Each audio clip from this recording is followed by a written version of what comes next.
حضرت موسیٰ علیہ السلام کے بعد بنی اسرائیل میں بہت سے نبی آئے، لیکن حضرت موسیٰ علیہ السلام کی وفات کے کوئی 350 سال تک ان میں کوئی بادشاہ نہ ہوا اور نہ وہ کسی کو حکمران بنانے کو تیار تھے۔ اس کا نتیجہ یہ ہوا کہ دوسری ہمسایہ قوموں سے ہمیشہ پٹتے رہے۔ اس زمانے میں ایک بادشاہ جالوت نے بنی اسرائیل کی تمام بستیوں پر قبضہ کر لیا۔ یہ بڑا ظالم اور جابر بادشاہ تھا۔ اس نے بنی اسرائیل پر بے پناہ مظالم توڑے۔ اس وقت بنی اسرائیل میں حضرت شموئیل علیہ السلام توریت کے حافظ تھے اور اللہ تعالیٰ نے ان کو نبی بھی بنایا تھا۔ چنانچہ قوم نے ان سے درخواست کی کہ ان پر کوئی بادشاہ بنایا جائے جس کی سرداری میں ہم ظالموں کا مقابلہ کر سکیں۔ اس پر آپ نے فرمایا، مجھے ڈر ہے کہ اگر تم پر کوئی بادشاہ مقرر کیا جائے اور وہ تم کو جہاد کا حکم دے تو تم جہاد سے انکار کر دو۔ بنی اسرائیلیوں نے کہا کہ ہم اس ذلت سے اب بہت تنگ آ گئے ہیں۔ انہوں نے ہماری اولاد کو قید کر دیا، ہمیں گھر سے بے گھر کیا۔ یہ کبھی نہیں ہو سکتا کہ ہم جہاد سے انکار کر دیں۔ چنانچہ اللہ تعالیٰ کے حکم کے مطابق حضرت شموئیل علیہ السلام نے طالوت کو ان کا بادشاہ مقرر کر دیا، کیونکہ وہ بہادر بھی تھے اور اہل علم بھی۔ لیکن جب بنی اسرائیل نے سنا تو وہ اس پر ناک بھو چڑھانے لگے اور کہنے لگے، وہ تو بہت ہی غریب ہے، وہ کس طرح ہمارا بادشاہ ہو سکتا ہے؟ حضرت شموئیل علیہ السلام نے فرمایا، میں پہلے ہی جانتا تھا کہ تم بزدل اور پست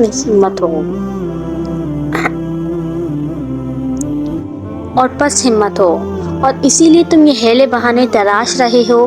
حکمرانی کا معیار کثرت دولت نہیں اور ایک اچھے بادشاہ میں جو صفتیں ہونی چاہیے وہ طالوت میں سب موجود ہیں۔ بنی اسرائیل کو تو حیلے بہانے کرنے میں کمال حاصل تھا۔ اس پر انہوں نے کہا کہ اگر طالوت کا تقرر اللہ کی طرف سے ہے تو اس کے لیے اللہ کا کوئی نشان دکھاؤ۔ حضرت شموئیل علیہ السلام نے فرمایا کہ تابوت سکینہ جو تم سے چھن گیا ہے، جس میں توریت اور حضرت موسیٰ اور ہارون علیہ السلام کے تبرکات تھے، وہ طالوت کے بدولت تمہارے پاس آ جائے گا۔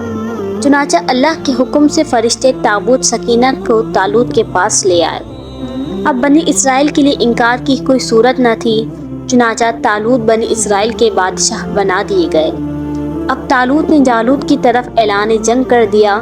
جب یہ فوج روانہ ہوئی تو طالوت کو اندیشہ تھا کہ کہیں یہ راستے ہی میں دھوکہ نہ دے جائیں، چنانچہ جنگ سے پہلے طالوت نے ان کی آزمائش کر لینی چاہیے۔ چنانچہ جب وہ ایک ندی کو پار کر رہے تھے تو طالوت نے حکم دیا کہ کوئی شخص جی بھر کر پانی نہ پیے، جو اس کی خلاف ورزی کرے گا وہ جماعت سے نکال دیا جائے گا اور صرف حلق تر کرنے کی اجازت ہے۔ مگر جب یہ لوگ ندی میں اترے تو بہت کم لوگ ایسے تھے جنہوں نے اس حکم کی تعمیل کی، باقی سب نے سیر ہو کر پانی پیا۔ انہوں نے کہہ دیا کہ ہم تو جالوت کے ساتھ لڑنے کی طاقت نہیں رکھتے، لیکن وہ لوگ جن کا اللہ پر کامل ایمان تھا اور جو جانتے تھے کہ فتح و شکست اللہ کے ہاتھ میں ہے، کثرت دولت پر نہیں، وہ لڑائی پر آمادہ ہو گئے۔ جالوت اور حضرت داؤد علیہ السلام کی جنگ۔ جالوت خود بھی ایک قوی ہیکل انسان تھا اور اس کے بہت بڑی فوج تھی۔ مجاہدین خدا سے فتح و نصرت کی دعائیں کر رہے تھے۔ میدان جنگ میں پہنچ کر جالوت نے بنی اسرائیل میں سے کسی کو مقابلے کے لیے طلب کیا۔ بنی اسرائیل میں سے حضرت داؤد جو لڑائی کی غرض سے نہیں آئے تھے اور ان کی عمر بھی ابھی چھوٹی تھی، جالوت کے مقابلے کے لیے نکلے اور آتے ہی جالوت کا کام تمام کر دیا۔ بادشاہ کی موت نے مخالف فوج کے حوصلے پست کر دیے، وہ بھاگ گئے اور بنی اسرائیل کو فتح نصیب ہوئی۔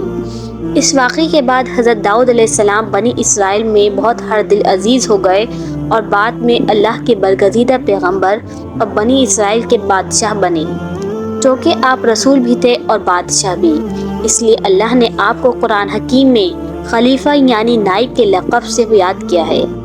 اور اللہ کریم نے صفات بیان کرتے ہوئے فرمایا ہے کہ ہم نے اس کی حکومت کو مضبوط کیا، نبوت عطا کی اور صحیح فیصلے کی قوت بخشی۔ اگرچہ بنی اسرائیل کے لیے توریت ہی الہامی کتاب تھی، مگر اللہ تعالیٰ نے حضرت داؤد علیہ السلام کو بھی زبور عنایت کی۔ چنانچہ حضرت داؤد علیہ السلام نے حضرت موسیٰ علیہ السلام کی شریعت کو ازسر نو زندہ کیا اور اپنی قوم کو نیکی کے راستے پر چلنے کی ہدایت کی۔ زبور میں اللہ کی حمد و تعریف کے گیت تھے۔ حضرت داؤد علیہ السلام کی آواز اس قدر پیاری اور شیریں تھی کہ جب آپ زبور کو پڑھتے تو انسان چرند و پرند تک وجد میں آ جاتے۔ اسی لیے آج تک لحن داؤدی مشہور ہے۔ ان کی خوش آوازی کی اللہ نے قرآن میں بھی تعریف کی ہے۔ معجزہ۔ اس کے علاوہ اللہ تعالیٰ نے حضرت داؤد علیہ السلام کو یہ معجزہ عطا فرمایا کہ لوہا ان کے ہاتھ میں نرم ہو جاتا تھا۔ اگرچہ آپ بادشاہ تھے مگر شاہی خزانے سے ایک پیسہ تک اپنے لیے نہ لیتے تھے، بلکہ زرعیں بنا کر فروخت کیا کرتے تھے اور اس طرح حلال کی کمائی کر کے کھاتے تھے، کیونکہ نبی جو بھی خلق خدا کی خدمت کرتے ہیں وہ کسی معاوضے اور بدلے کے لیے نہیں کرتے، ان کا اجر تو ان کے اللہ کے پاس ہوتا ہے۔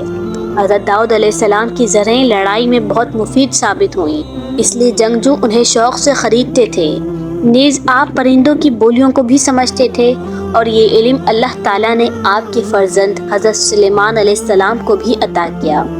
چوتھا معجزہ آپ کا یہ تھا کہ جب آپ گھوڑے کی زین کسنا شروع کرتے تو اس سے فارغ ہونے تک ساری زبور کی تلاوت کر لیا کرتے تھے۔